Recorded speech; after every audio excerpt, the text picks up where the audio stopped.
Guys, അങ്ങനെ നമ്മൾ താഴെ കണ്ട മ്യൂസിയത്തിലെ കൂടുതൽ വിശേഷങ്ങൾ അറിയാനായിട്ട് ഇവിടുത്തെ ഗോബുസ്ഥാൻ എന്ന് പറയുന്ന സ്ഥലത്തേക്ക്, അതായത് ആ മൗണ്ടൻ്റെ മുകളിലാണ്, അവിടേക്ക് നമ്മൾ വന്നിരിക്കുകയാണ്. അപ്പോൾ ഇനി നമുക്ക് ഡീറ്റെയിൽ ആയിട്ട് പോയി കാണാം എന്താണ് ഇവിടെ നമുക്ക് കാണാനുള്ളത്. നമ്മൾ വാഹനം പാർക്ക് ചെയ്ത ശേഷം നേരെ ചെന്നത് ഈ മൗണ്ടൻസിലേക്കാണ്. മൗണ്ടൻസിലെ ആ ഒരു മൗണ്ടൻസ് കയറുമ്പോൾ തന്നെ നല്ല ഭംഗിയാണ് കേട്ടോ. ഈ എന്താ പറയുക, അവിടുത്തെ ശിലകളും കാര്യങ്ങളൊക്കെ ഇരിക്കുന്ന കാണാൻ തന്നെ.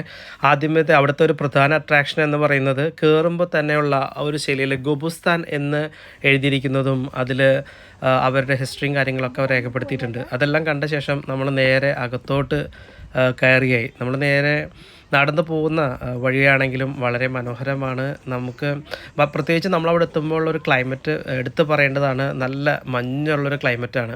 അപ്പോൾ ഇതിനിടയിൽ പല സ്ഥലങ്ങളിലും പാറക്കെട്ടുകളുടെ ഉള്ളിലേക്ക് നമ്മൾ, അതായത് കേവ്സ് എന്ന് പറയാം, കേവ്സിൻ്റെ ഉള്ളിലേക്ക് നമ്മൾ